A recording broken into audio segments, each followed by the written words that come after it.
Slendy, Ego, Slendy, Ego, Slendy, Ego, Slendy, hey, you already know what's up. What's that? Another home run. We should know the job ain't done till we hold that trophy up. Hey. What's up, everybody? Welcome, episode 559 of the Talking Friars podcast and YouTube show. Ben Fadden with you here. It is January 26th, 2024. Few topics on the show today. Since the Padres are not doing anything right now, I wanted to go over an all-Preller team. I just came up with this idea. Why not? Since there's nothing, no moves happening. Maybe a move happens later today. Maybe it happens over the weekend. Padres haven't made a major league signing since January 3rd. And that was like when it became official, not when it was being reported. So I guess technically it was even before then. It's been even longer than that. So yeah, an all-Preller team, just picking the best players at each position in the AJ Preller tenure, pretty much. Like what they did with the Padres. So we'll get to that. Padres promotional schedule is out. I guess that is something that the Padres are doing right now. That came out yesterday, so we can discuss that and talk about which ones we are most excited about there. And then Dennis Lynn's fan survey results earlier this week. I answered the questions. The fan survey results, I saw that they just came out, and the results, as predicted, are different than what they were going into the 2023 season. Like, things are obviously different here with the state of the franchise. If you want to join the show, feel free. Click that link that is pinned up at the top of the chat. I will get to the comments, as always, in the chat, in that live chat. And if you're on replay, feel free to drop a comment with your thoughts on the show, any topics that are discussed here, just any questions as well. If you have show topic ideas that you want me to eventually do, I take those as well, and I have done that in the past. So feel free to use the comment section there if you're watching on replay. All right, first let's get to the all-Preller team, and then I'll do the promotional schedule and then the survey results. So pretty quick. I'm not going to take too long on this, but just every position on the field. I did DH. I did not do a full bullpen. I did not do a full rotation, but I just did the ace starter, the closer, who would that be, and all that. And same thing, who would the DH be? Now, some of these are debatable, and so if you disagree, feel free to let me know in the comments. It's a lot of these guys are obviously guys that are on this team right now, or they were recently on this team. Some of them are a little bit older players, but I did this on WAR, Baseball Reference WAR. Some people probably prefer Fangraphs, but the easiest thing to do here is Baseball Reference WAR, because you can go and look what their WAR was when they were on the Padres. It makes it seems like it's an easier layout there on Baseball Reference than it is with Fangraphs. So I just did Baseball Reference. And it's debatable because, for example, Xander Bogaerts, he's only played 1 year here. He hasn't played 3-4 seasons here. So I may go with the guy that has the higher WAR. Well, WAR is cumulative, so obviously they have a higher WAR, right? But anyway, let's get to it. Again, if you disagree, feel free to let me know. Let's start off before getting to the pitching in DH. Where should we start? Let's start with left field. We'll go with left field first.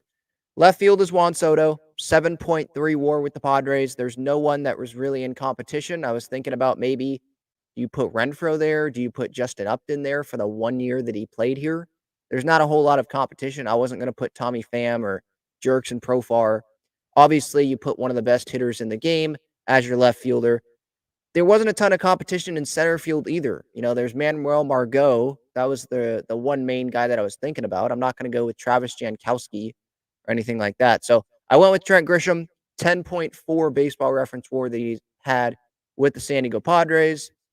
Right field, Fernando Tatis Jr., I could have put him at shortstop, but I put him in right because there's other options that I can put at shortstop, and Tatis is playing right field right now.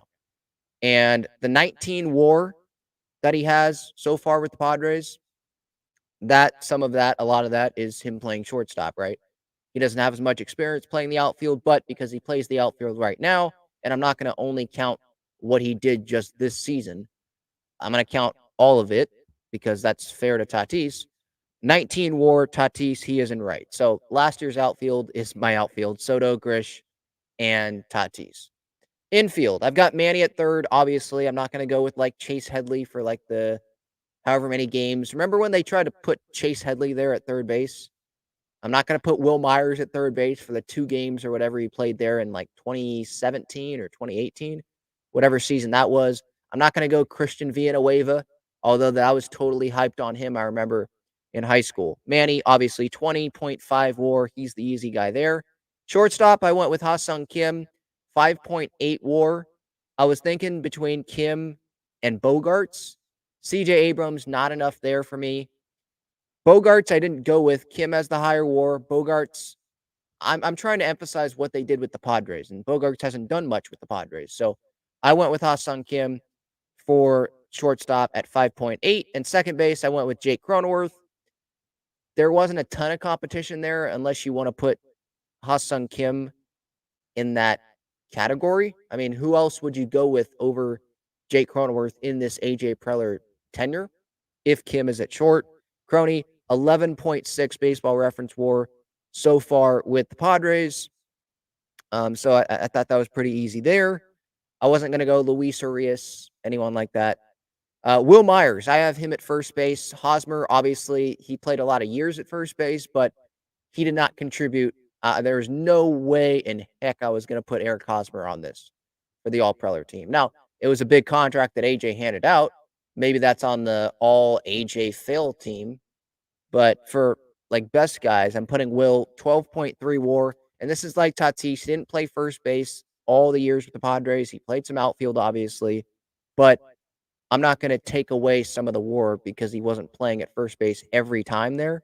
So I go with Will, 12.3 WAR, cumulative with the Padres at first base. He was an all-star in 16 at first base. I don't think he was DHing, I think, in that lineup. But you get my point.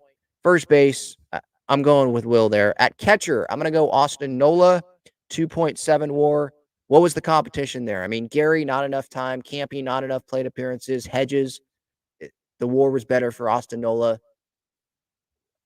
Derek Norris, I'm not going with him. Who am I forgetting? Nola just felt like the pick for me. And then rotation. So I didn't put together a full rotation. I just did one starter, and that's Blake Snell if you're going on WAR. I mean, you want a Cy Young, so that helps. 11.6 for Snell. If I'm going on starting pitcher that I want on the mound in a playoff game, like win or go home, I'm going with Joe Musgrove. He is at 8.9, though, so there is a little bit of a gap there. There's Darvish. There's some other guys, but we know that starting pitcher was going to come from the guy that was here recently, at least. And so Snell is that guy if you're going on WAR. I would go with Joe. Like my personal team, I would go with Joe over Snell.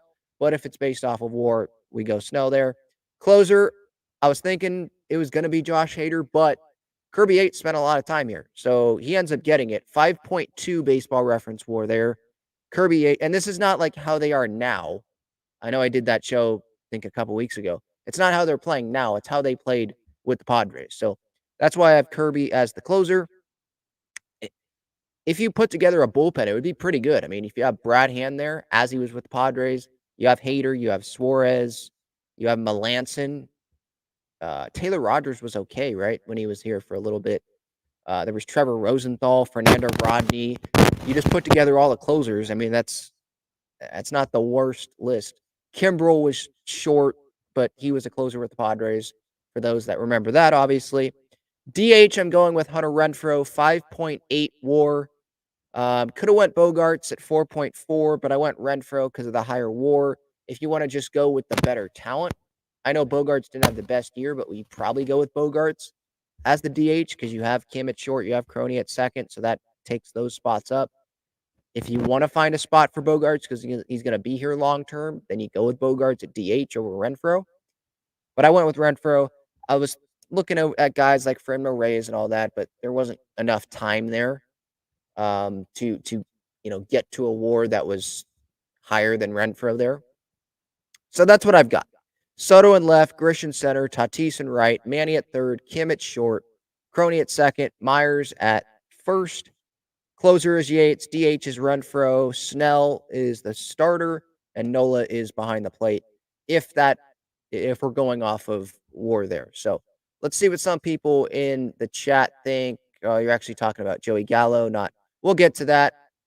So yeah, that's just the quick All-Preller team. That was the main topic that I was going to discuss on the show today before the Padres released their promotional schedule, before Dennis released the results for the fan survey. So we will get to that. If you missed it, Jock Peterson ended up signing yesterday with the D-backs. That's another guy that is off of the board. I didn't think that was going to be a big possibility for the Padres, or I didn't see that happening, because Jock, he wasn't going to take like a 1-year, $5 million deal.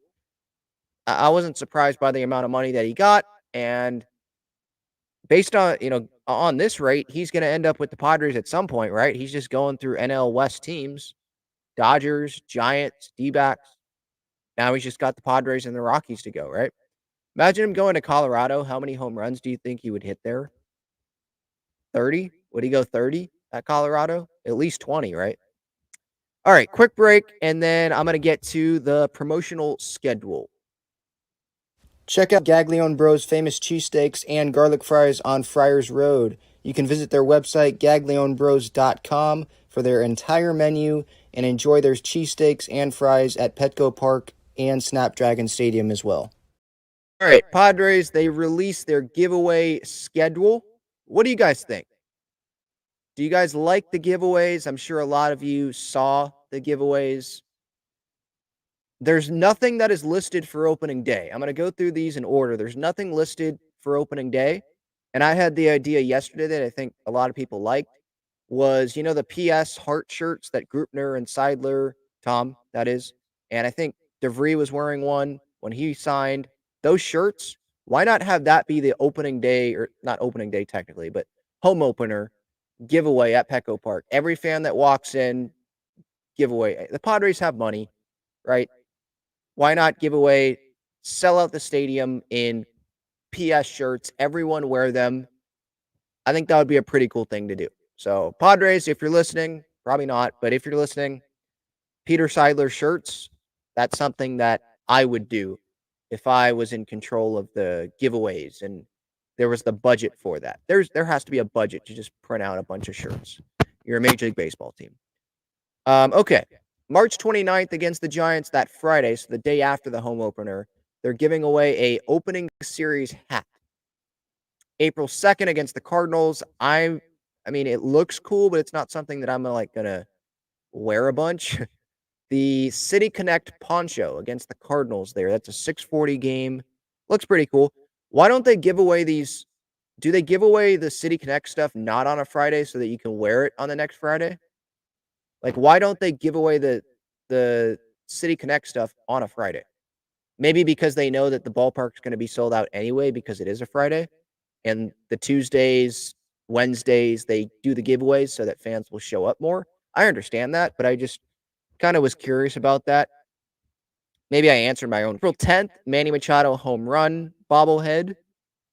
April 29th against the Reds, a knit beanie.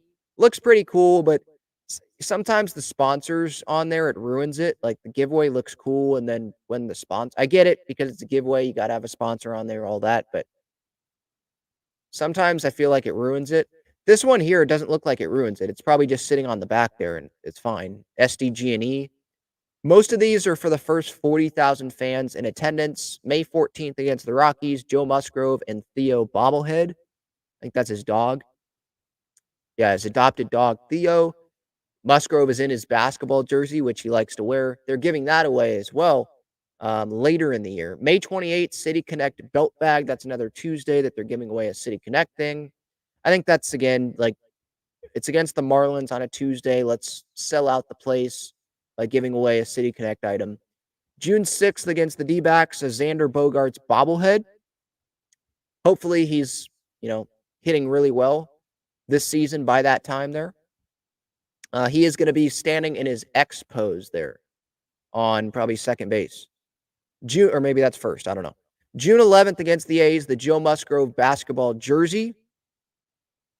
I don't think they're partnering with the actual basketball jersey company that makes them for Musgrove and the Padres. The sponsor here is Motorola, but so they're probably just making a cheap basketball jersey to give away, because the legit ones that Musgrove and those guys wear, those actually cost a good amount, I think. I forget the brand name.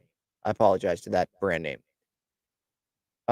June 20th against the Brewers, a 619 Aloha shirt. June 23rd against the Brewers, kids giveaway rookie plush pillow.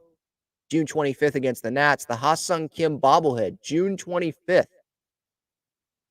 So that is not before the trade deadline. So I guess didn't Kyle Blanks have a bobblehead and then they traded him, so it just went away? So for anyone that's speculating, oh, well, they have a bobblehead for him, he's staying. I would not 100% guarantee that. It seems like he's going to stay, but with all the promotion they're doing, but I would not 100% say that he's definitely staying just because they have a bobblehead for June 25th against the Nats. But obviously, that will be a popular item. July 10th against the Mariners, 1984 throwback hat. August 12th, the Tony Gwynn jersey that they're giving away there, Henley jersey. 25th anniversary of Tony Gwynn's 3,000th career hit. That's cool. August 20th against the Twins, Manny Machado collectible pin. August 22nd against the Mets. I feel like this is going to be a popular item. The Tatis Jr. City Connect bucket hat. August 25th, kids giveaway against the Mets, Padres lunchbox. September 4th against the Tigers. This will be popular as well, I'd imagine. City Connect hoodie.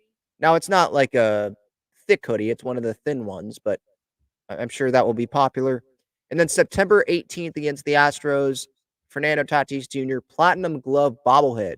So you know that home run robbery catch that he had last September?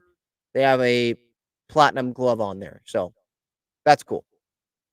My favorite one out of these, I like the City Connect hoodie.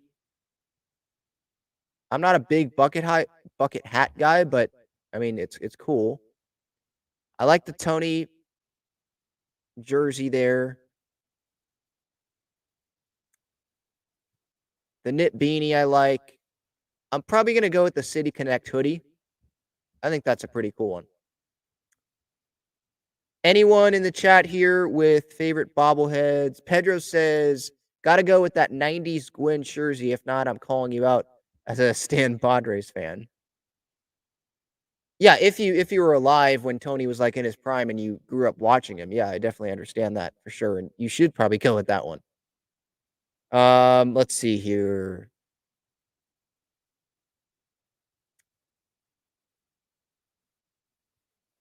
Alex says the City Connect sweater was sick. Yeah, I like that City Connect one. Because I'm not going to spend $200 or whatever it is in the Padres team store on a City Connect hoodie. Sorry, I'm not doing that. All right. So that is the promotion giveaway schedule. Let's get to the Padres fan survey results. Dennis Lin put this out recently. Obviously, this was earlier this week. 1,420 people took part in this annual survey. 4.9% expressed strong confidence that the Padres are moving in the right direction. Very confident. Somewhat confident was 25.3%, 38.5% was unsure, 22.3% not very confident, and then 9% were not confident at all. So nearly 70% of the fan base that voted here, over 1,000 fans, were either unsure, not very confident, not confident at all. And then the rest were somewhat confident, very confident. I definitely understand those that were in the unsure category for sure. Because we haven't heard Eric Kutsenda talk, and there hasn't been a season, and we don't know A.J. Preller's future for sure beyond this year, and how Mike Schilt's going to do as the manager of the team, and how these other guys that were acquired in the Soto deal, how are they going to do? So unsure, I definitely understand that. Those that aren't confident, I understand that as well, because you're seeing the payroll go down. You're seeing Hader and Soto go. Martinez and Waka and Lugo and Snell, all these guys depart. some guys that are here long term coming off of down years. Who is Eric Kutsenda? We only see one headshot of him on the internet. Haven't heard him talk. Bob Melvin went to the Giants. Now we have another new manager. How long is Preller going to go? What are these prospects going to do when they're up? So, yeah, I think it's pretty easy for fans to be, not too either unsure or not very confident. And then the somewhat confident, it's kind of like me. I'm trying to stay optimistic. I know there's talent on this team. I like what we're hearing about the prospects that are coming up. I like the Mike Schilt hire. So just kind of hoping for the best there. How does that compare to how you felt this time last year?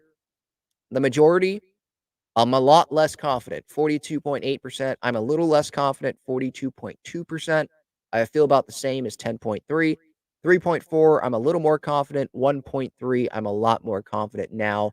I'm a lot less confident. That I definitely understand that, especially like when you don't have a center fielder, a left fielder, DH, first base option, rest of the rotation filled out. Eric Kutsenda taking over. Haven't heard from him. It's like I just talked about. It's easy to be not optimistic about this team and be a lot less confident. A little less confident. Understand that as well. I don't understand those that say that they're a lot more confident now. How can you be a lot more confident? I know that's 1.3%. Maybe they're just doing that maybe it's Dodger fans that are voting in it just to troll. I don't know. I don't know how you can feel a lot more confident in this team, in the direction, than how you felt at this time last year. I just don't understand that. With what has happened, how confident are you in ownership led on an interim basis by Eric Kutsenda? The majority was unsure, 45.7. And I think that's what it should be at because I don't think you should say very confident. I don't think you should say not confident at all because we haven't heard him talk. We haven't had a full off season of Eric Kutsenda leading things. And we don't know if he's going to be the full chairman long term. Is this just interim? So I think unsure is probably the right thing to go there. How confident are you in AJ Preller? The majority was unsure, 27.5. Not very confident is right after that at 26.7%. Not confident at all, 21.4. Somewhat confident, 19.1. And very confident, 5.3. And that's understandable. People being unsure, not very confident. I think some are unsure because they've seen some good moves, they've seen some bad moves. Don't know what his future's like, don't know, they're unsure what the rest of this offseason is going to look like as well, in terms of who exactly are the Padres bringing in and the holes that are on the roster. And then if you're not very confident, I think, it's because, Bob Melvin, that relationship didn't work. Is this going to work with Mike Schilt? Had to trade Juan Soto, Hader, Snell, all these guys departing. All that talent wasn't able to make the postseason. You're seeing articles out, or that main athletic article out about AJ Preller and how he operates, and just the dysfunction that there's been in the Padres organization. So, yep, definitely understand the not very confident crowd there for sure. How would you rate the hiring of Mike Schilt as a manager? 22.2% was in my boat, said excellent. 39.5 said very good. 29.2 said good. 6.9 said fair, and then 2.2 said poor. Yeah, I think some are probably, the majority, 39.5, are reluctant to say excellent because of how every other manager has worked out under AJ Preller, or hasn't worked out, I should say, under AJ Preller. But I think most say very good because of there's the relationship before, he's been in the organization, there's been a lot good said about Mike Schilt. He had some success managing with the St. Louis Cardinals, so very good. I think that's a good vote to have there for sure. What is the team's biggest weakness? The majority says outfield, and that's for sure. I mean, I shouldn't say majority. The highest vote. I probably shouldn't say majority on all these. I'll probably continue to say majority, but the highest percent of the vote, 46.5%. Majority is over 50%, but 46.5% said outfield, 36.6% said rotation. If you say anything else, I don't really understand why you say that, because rotation, or excuse me, bullpen, It's good. I don't think they need another addition there for now. First base DH, they can make a small addition there. You could have Jake play first base if you need him to. I don't know why anyone else would say other. Outfield, I mean, you don't have a center fielder. You don't have a left fielder. Rotation, you can still, throw together a rotation if you need to. Outfield, you don't have an outfield. So I think outfield is definitely the right pick there. How would you rate the December trade of Juan Soto and Trent Grisham? 16.2% said I loved it. I mean, I understand you saying that under the circumstances. 39.6% said I liked it, and I think that's also considering the circumstances. I don't think anyone liked dealing Juan Soto and Trent Grisham. Like Soto's, maybe some people did. They didn't like Soto for some reason. But considering the circumstances, I like the return that the Padres got back. So, yeah, that's understandable being in that boat of 39.6. 26.2 are unsure, and that's because we don't know the result of the trade, right? You'll be sure when you can look back at it in hindsight, obviously. I didn't like it was 11.5%, and then 6.5 I hated it. And I think that's people that it's like, why are we trading Juan Soto? That's stupid. I hate that, right? Of course we hate it. You don't want to trade Juan Soto, but that's the circumstances that we're in. How concerned are you about the Padres' payroll cuts this offseason? The highest percent was 47.5, somewhat concerned. And yeah, I think that's the right pick to have there. 29.8% said very concerned. 19.3 said not very concerned. 3.4 not concerned at all. I don't really understand how you can be not concerned at all when you don't have a TV deal, you're trimming the payroll, you have to trade these stars away because of payroll. It has to be a little concerning, right? But yeah, somewhat concerned. I think those that aren't picking very concerned, it's because the payroll, it's still high in comparison to a lot of other payrolls in Major League Baseball and in Padres history. I mean, this is still a high payroll, and there's still high-paid players on this team. It's not like they're stripping down to the Oakland A's or Colorado Rockies, right? So you're looking at it from, well, there's still talent. Maybe it's a reset CBT. At least that's what I imagine some fans are looking at it as. So you're not very concerned. You're being somewhat concerned. And that's another understandable one. What should the Padres do with Ha-Seong Kim? 41.4% said negotiate a contract extension before he reaches free agency. I think that's emotional. And yeah, you want Ha-Seong Kim here long term, but if you're being realistic, is that actually the best thing to do? Because you have Bogaerts long term, you have Cronenworth long term. Now, if you trade, like I said, if you trade Merrill, if you trade Jake Cronenworth, and then it makes more sense, okay. But if you negotiate an extension with Kim, Manny's locked up, Bogaerts, Kim, that's your third short second, and you're saying that Cronenworth's going to play first base, that's your infield for the next 5+ years? Or are you saying, no, we'll trade Merrill, or we'll put Merrill in the outfield, we'll extend Ha-Seong Kim, he's at second or short, Bogaerts is at second or short, Manny's at third, bring in a first base bat, Croney, maybe you find a way to trade him, but if you don't trade him, do you try him in the outfield, or you're just paying him a lot of money to be a utility guy that's not playing every day? That's not something I want to do. So I think the 41.4% that's what fans want to see Kim here long term. They love Ha-Seong Kim. He's a valuable player, but realistically, I don't see how that is very realistic. 31% say see how he performs in a contract year and consider moving him at the trade deadline. Trade him before the season starts is 21.6, and that's my boat. Trade him if it makes sense, because I don't see how he's coming back after 2024, and you can get value back to help fill out the rest of the roster. And free agency is just not something that the Padres are participating too much in right now, obviously. So the 21.6%, I think they're trade him if the right deal comes. They're being realistic. They understand the situation, kind of like Soto. So there's that. All right. What is your level of confidence in Tatis recapturing his 2021 form On offense, 60.2 said very confident, somewhat confident, 34.2. The rest, I don't really. Maybe the case is, well, he had surgery, so he's never going to get back to what he was before surgery.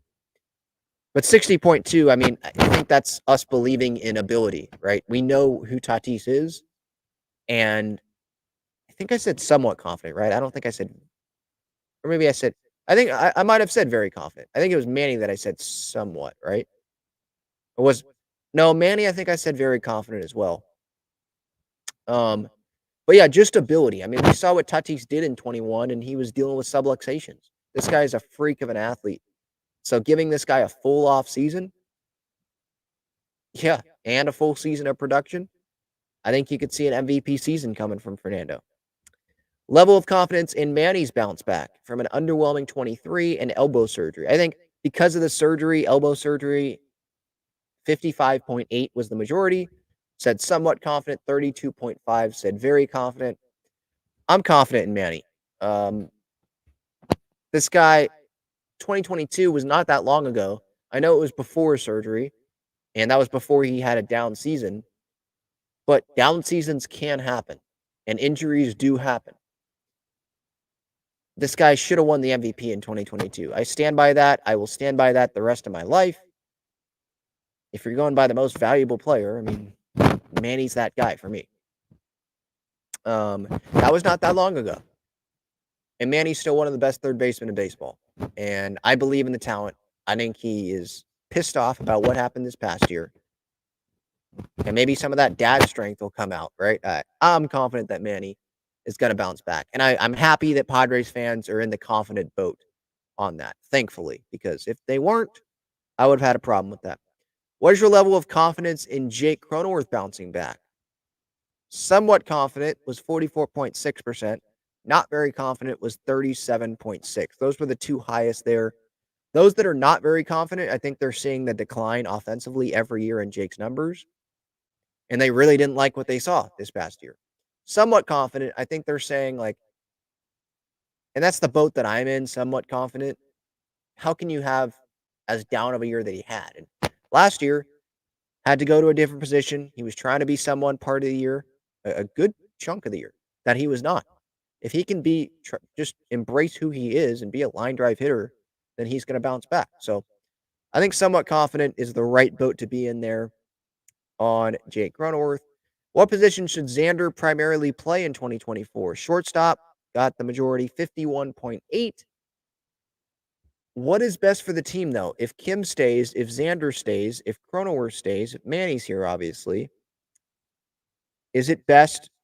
It probably is best. Don't mess with Xander. He wasn't terrible defensively at shortstop. We know Kim can play really well at second. If you don't bring in a first baseman, might as well keep Jake at first because he's the one that's more comfortable there, and he just played almost full season at first base. So maybe that's what they would do based on the current roster, and I agree with that. But if the Padres deem that the best defensive alignment is, no, let's put Xander at first. Kim's the better defensive player. Let's put him at short. Cronies, we know he's good at second base. He's most valuable there. Let's try it first with Xander. Maybe that's what they do. I don't think that's going to happen, but I'd be fine with either. I'd understand either, to be honest. Which Padres prospect excites you the most? Ethan Salas blew everyone out of the water here, 70.6. That's the one I did, but for 2024, I said Merrill because he's closer to the big leagues, and I think he's going to debut in the big leagues. So Merrill got 15.4. He's the second highest there. Snelling, 4.8. Lesko, 2.8. Thorpe, 2.5. Leo DeVry, 1.9. And then other was 2. Maybe someone picked Graham Pauley. They were thinking about Nathan Martorella, Homer Bush. Who else? Lizarraga, Bergert, some guys like that. But Salas, overall, I think Salas is the right pick for sure. How would you rate the Padres telecasts that were produced and distributed by MLB beginning last summer? Excellent was 39.9. Good 40.4, and I think that's 16.7 was fair. Who said poor? Is that just the old crowd that doesn't think that Don and Mud focuses on the game? I don't know. Because, come on. Don and Mud are the best in the game. I mean, what are we doing here? How would you rate Padres radio broadcasts? Excellent was 53.4, 37 good, 8.6 fair, 1 poor. I don't know how you could rate it poor. Is it because Ted Leitner's not doing it anymore and that those are just the Ted Leitner fans? But Ted was the one that chose to step away, right? Excellent good, I think, is definitely the boat to be in there. How many games do you think the Padres will win in 2024? 42.1 was the biggest. 80 to 85, that's the one that I think is the right one. 85 90, 36.5%. 90 95, okay, some optimistic fans. 9.6% at 90 95. And then fewer than 80 was 11%. I think that's those that are like, this roster, this outfield can end up being bad. Injuries, what is the pitching depth going to be? So those are people that I try not to be in. When you have talent on the team like this still, I'm trying to look at this optimistically, especially when the offseason isn't finished. We don't know what this team's going to look like. So you could go one or two ways. You could go the optimistic view, or you could take the negative view. And I don't want to take the negative view. I'm going to go the optimistic view. I went 80 to 85. Maybe I'll go 85 90 depending on what moves are made the rest of the offseason. But 80 85, get in, last wild card is probably a decent bet there. What is your excitement level for the 2024 Padres? 33.9 was the biggest amount, somewhat excited. 32.1 said neutral. 21.5 extremely excited. 10.4 not very excited. 2.1 don't care. If you pick don't care, why are you participating in this survey? If you pick neutral, I don't understand that either. How are you neutral about the year? Like, you're either not very excited about it, maybe you're still watching because you're a fan, but you're not very excited about the product. Because like what the roster looks like right now, maybe that's the main reason. Or you're either excited. You're one of the two, either extremely or somewhat excited. I don't know how you're neutral. And if you don't care, why are you participating in the survey? Will the Padres play in a World Series in the next 2 seasons? 26.9% said yes. 73.1% said no. This was probably flipped last year. I don't remember exactly the results. Dennis says last January, more than half of those surveyed predicted 95 or more wins. 88% said they were extremely excited. Roughly as many people envision a World Series appearance before 2025. Yeah, so our thoughts have pretty much flipped. And I mean, it's deserving for our thoughts to flip, if that makes sense, because of everything that has happened within the last year. I like those that said yes. I said no on this, trying to think realistically. But if you said yes, I mean, you're probably thinking, get in. Who knows what's going to happen? We have talent on this team. Dodgers are going to choke. Braves have choked the last couple years. We can beat the Phillies this time around in one of the next 2 years. We can beat the Mets or another team that's in there. Or you're just thinking optimistically, like, yes, I mean, kind of like when Ray Kroc passed away, 84, they go to the World Series. Are you thinking that that's going to repeat itself? Win one for Pete. Maybe that's what's going to propel them. You like the Mike Schilt hire. I like you thinking optimistically for sure. And I try to think optimistically about a lot of these things, but if you're saying yes or no, I'd probably say no for almost every team in baseball just because of odds, because of how hard it is just to get to the World Series. So it's not as much as me like crapping on the team as me just saying there's good competition in the National League, and it felt like the best shot was 2023, and it's just hard to make it to the World Series. A lot of things have to line up. Here are some of the fans' opinions. Describe your feelings on the state of the team in its future in a sentence or two. One here says, worried that Peter Seidler's win at any cost mentality will disappear now under new leadership. Okay, that's fair because we haven't heard Kutsenda talk. Like, it's one thing to put out a statement and Yeah, the vision, we're going to keep that and all that, but actions do speak louder than words. I'm very unsure about this team, mainly because of the loss of Seidler. I think that's how a lot of fans feel.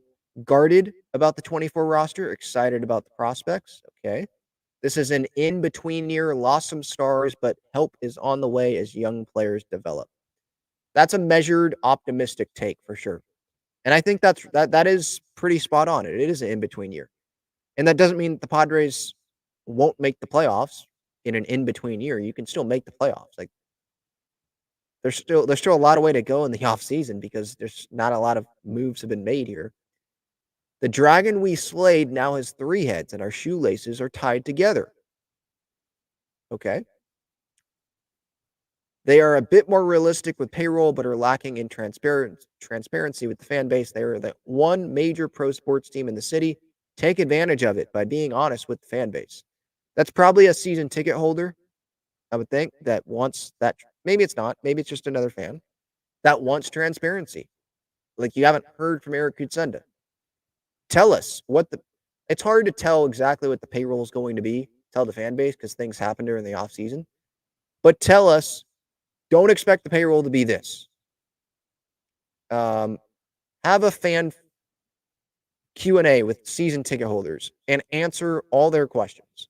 You know, I think that can go a long way with the Padres fan base. So I do partly agree with that. Yeah. I'm happy I'm happy we have this team at all. Lots of people forget the last 40 years. I don't see a fire sale, just pumping the brakes a little. Optimistic view there. That's kind of, is that Eric Grutner that put that in there? That's kind of what he was saying earlier this offseason, right? All the right moves are being made, all things considered. Okay, fair. AJ Preller needs to be moved to a different role. He's good at building the farm, but his moves related to the big league club have hurt more than helped. Well, if you want to move him to a different role, he's probably not going to be in the organization again. Because would he accept a scouting role for someone else to come in and be the boss? I don't know. He could just go get a scouting role with someone else, right? I'm sure there are a lot of teams that would love to have him as a scout because he's good as a scout. It's everything else that, we can question, right? Preller's had plenty of time to construct this team, hasn't proven capable. It's time for a change. It was fun while it lasted, but the unnecessary extensions are going to hamstring the team for the next decade if the prospects don't come up and perform, right? The future is bright thanks to a deep farm. Padres just need to sneak into the playoffs each year. They'll have as good a shot as anyone. Yeah, that's a good point. I mean, look at the Phillies and D-backs and Rangers and Nationals. It's happened. Cut spending, raise prices, hope for mysticism. Is that how you say that? Positive regression to the mean to carry us tough bumper sticker. That's probably a season ticket holder right there. That is mad about the increase in prices, and there's a lot of people that are on that boat. They will surprise, can't have worse luck than last year. Seems like that, but when you say that, I think the baseball gods will just keep kicking you in the nuts. Even though I do agree, you can't have worse luck than last year, right? Antsy for the young ones to come up, but please extend Ha-Sung Kim forever. That's an interesting combination, though. I'm very scared for 2024. It's January and the Padres only have one starting outfielder. I still believe in the overall direction and long-term competitiveness of the club. Yeah, it is kind of scary that they are to be scared for 2024. Yeah, that's understandable because you're looking at the roster right now. You're looking at what the Dodgers did and other teams in the National League, like the Phillies and the Braves. Teams are there, right? But I do want to remind fans the offseason is not over. Let's see what moves Preller and the Padres make the rest of this offseason. And let's see how the team plays in the season. Let's see what prospects get brought up. But yeah, right now, I don't think this person that put this in here to Dennis, I don't think they're the only fan that's scared for 2024, but can still believe in the overall direction, long-term competitiveness, because you see the top prospects, you see guys that are here long-term, that are still in their prime, can still perform well. So these are a lot of fair points for sure. Way too much is up in the air this late in the off season. This team is punting on 2024. Season ticket holders deserve a refund. because of the bait and switch after the passing of Pete. I don't think it's a bait and switch, to be honest. The payroll was going to come down if Peter was alive or not. And I think Soto was going to get traded. As hard as it is to hear that, I think Soto is going to get traded even if Peter Seidler was here. Because if you wanted to have more flexibility and build more of a complete roster, that felt like the easiest way to go about it. Now, maybe if Peter was here, he'd make a run at Soto in free agency next offseason, and I don't see the Padres doing that. But no, I think that payroll was going to go down regardless. Like, that was the plan. Stuff was being written about that, right? That it was going to go down even if Peter was still there. Like, it had to. The Padres were presenting a plan to Major League Baseball to get their CBT number down to get back in compliance. Another fan says here, I think this team did an absolutely awful job building a sustainable roster, navigating luxury tax issues the last few years. It's infuriating that we have a cadre, I don't know that word, of elite talent that necessarily has to be balanced with budget pieces that normally would be plugging holes on basement-dwelling teams. Yes, but who are those guys that are going to be coming in? It's just, again, it's the question of this offseason is not over yet. I'm not saying that they're going to bring in Cody Bellinger. Like, don't get me wrong. They're probably going to bring in Eddie Rosario, someone that probably would be a bench player on the Braves, or David Peralta. Dodgers didn't play every day with the Dodgers, right? But I think plugging holes on basement-dwelling teams, that's more like Austin Hedges. They're not at that level, right? The part about did an absolutely awful job building a sustainable roster. Didn't we know that, though, kind of like going in? Like, we don't have the guys ready to come up right now. This better work out because we're not going to be spending like $250 million on the payroll every year. And Hader is not going to be here long term. Snell's not going to be here long term. Soto may or may not be here long term. Didn't we know that going in? So maybe they did an awful job at building a sustainable. I don't know. It's awful. There's guys that they locked up here long term that can help this roster long term.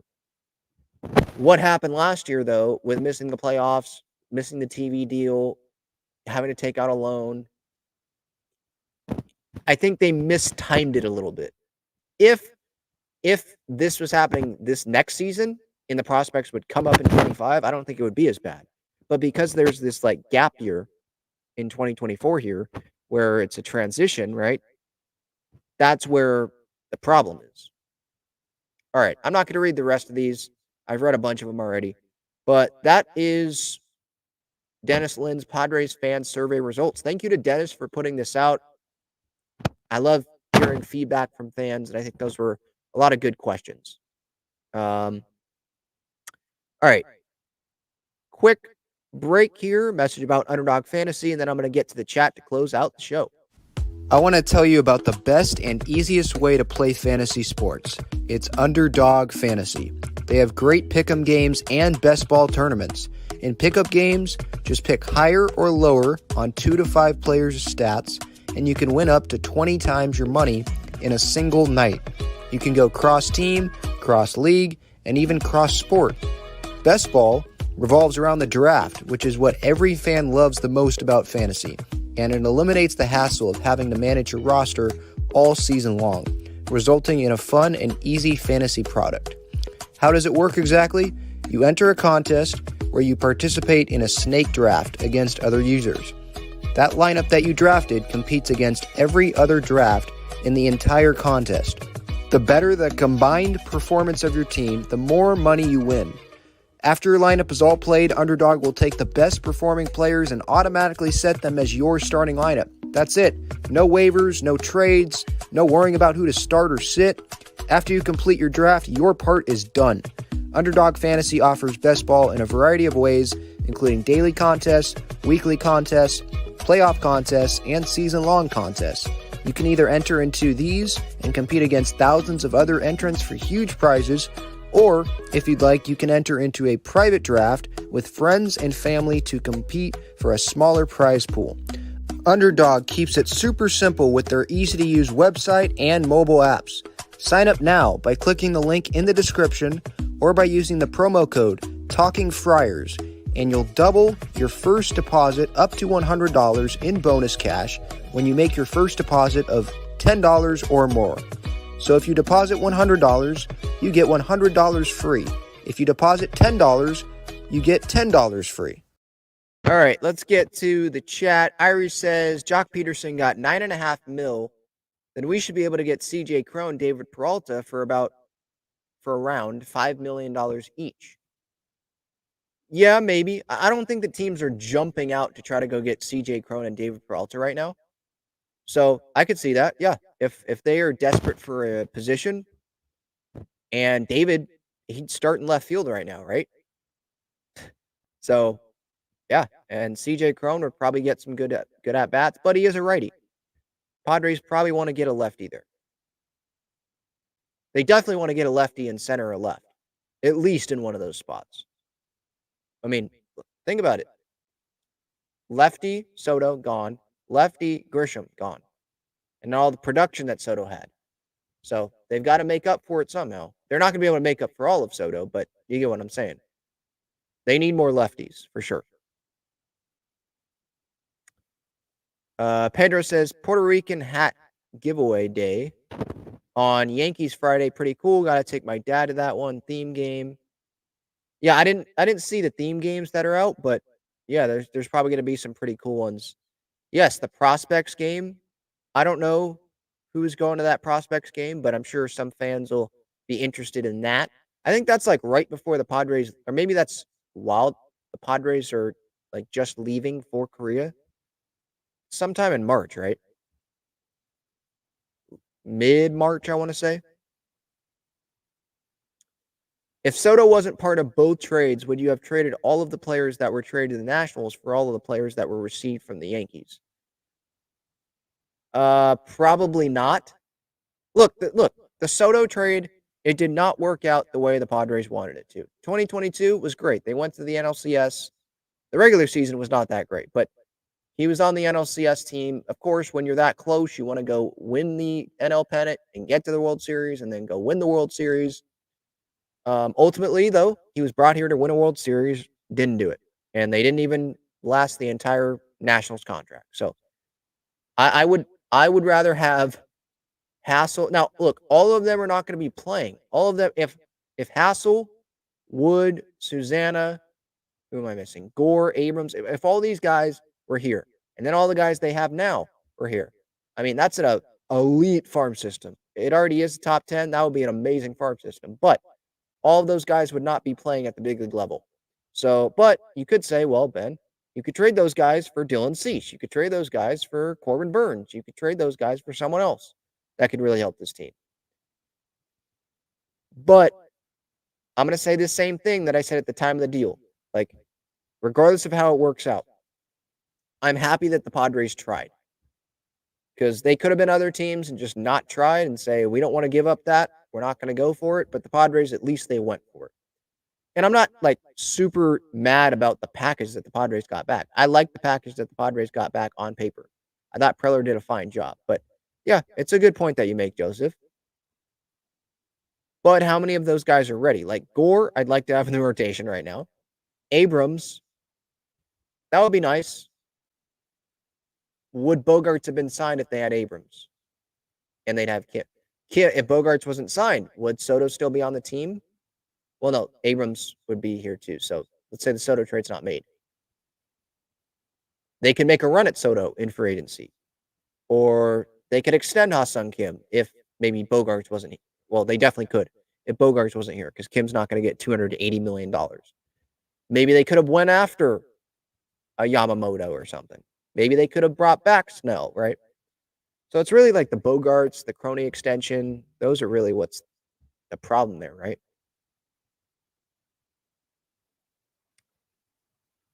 Let's see here. Continuing to go through the chat. Pedro says, obviously, Shilty and Preller are working hand in hand and have a plan to fill out these last starter spots come spring training, either taking a look or young prospects and inviting some veterans. I mean, that's what they're going to have to do. It's going to be vets looking for a 1-year deal, and it's going to be taking a look at these younger guys that are trying to fight their way onto the big league roster. They're not going to go sign Jordan Montgomery or Blake Snell. Like, that's just not going to happen. Yeah, I saw that Dave Roberts interview that he gave at Torrey Pines. Farmers Insurance Open's happening right now, by the way. Today is moving day because of the NFL playoffs. They're having the final day be Saturday, not Sunday. But yeah, Dave Roberts was there. I think Darnay Tripp talked with Dave. I don't know if he seemed more worried about Mike Schilt, but he did speak like, yeah, I thought this was a good move for the Padres, essentially. But what is he going to say? I thought that was a dumb move by the Padres to hire Mike Schilt. Like, you're not going to say that. Because the only thing that could do is go bite him in the butt later. And then he'll be on freezing cold takes again for, opening his mouth. No, Dave Roberts called Irie says Dave Roberts officially called us a rival for the first time. LOL. He said that we were rivals years ago, didn't he not? Didn't he say that? Was that 2021 where it wasn't fully sold out, but he was still talking about that, the environment? And then I know he said it in 2022. So it wasn't the first time. He has said it before. Dodger fans continue to not think that it is, or they want to deny it, but hey, your own freaking manager is saying it, so sorry. Irie says, I say go after some cheap free agent veterans that proved a hit and in Petco, like CJ Cron, David Peralta, roll the dice. I guarantee Peralta and Cron will do better than Cruz and Carpenter. We don't know that. And with Cron, that is a right-handed hitter. I think they want a lefty there for that first base DH role there. Peralta, I'd be fine with. I think they're going to end up signing Aaron Hicks. As I said the other day on a video that I made, seems like a great fit. I mean, he's still in his Yankees contract, so the Padres only would have to give him league minimum, $750,000, whatever it is, 740, whatever that number is. And he could go play center or left. He can switch hit. He could be a bench guy if they need him to. Like, there's a little bit of a threat there. I don't know if he found something with the Baltimore Orioles. He had much better numbers with the Orioles than he did with the Yankees. There's no risk. There's no bad 1-year league minimum deal, right? We look at Nelson Cruz like that was a bad deal, but it still wasn't that bad of a deal when you look at it. It was $1 million. It's more Carpenter that was the problem. You had to give up Ray Kerr to get off of Matt Carpenter. And are the Padres still paying some of the Carpenter contract? I think they might be.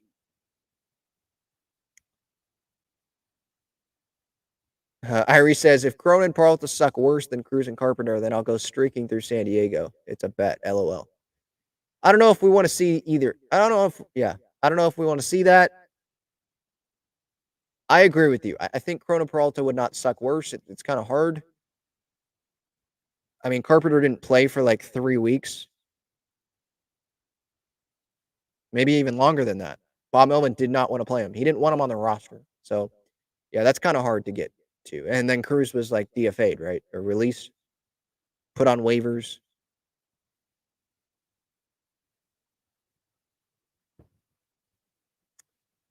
Let's see here. Pedro says Eric Grupner needs to apologize to the fan base. I did not like those comments that he made earlier this offseason. No doubt about that. I mean, what does an apology do, though?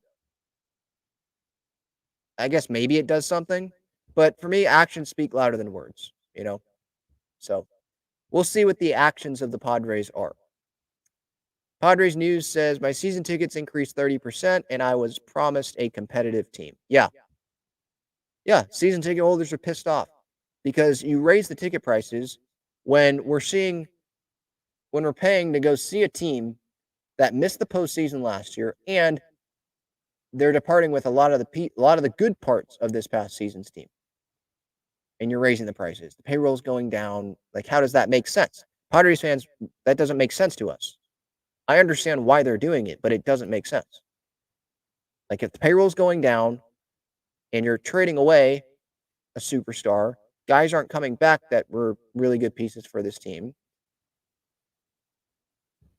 That doesn't calculate to, okay, we can raise ticket prices. Raising ticket prices makes sense if you make the postseason. Again, you go to the NLCS, you go to the World Series, or you win the World Series. Like it makes sense because the results are there. But when the results are not there, raising the prices doesn't make sense.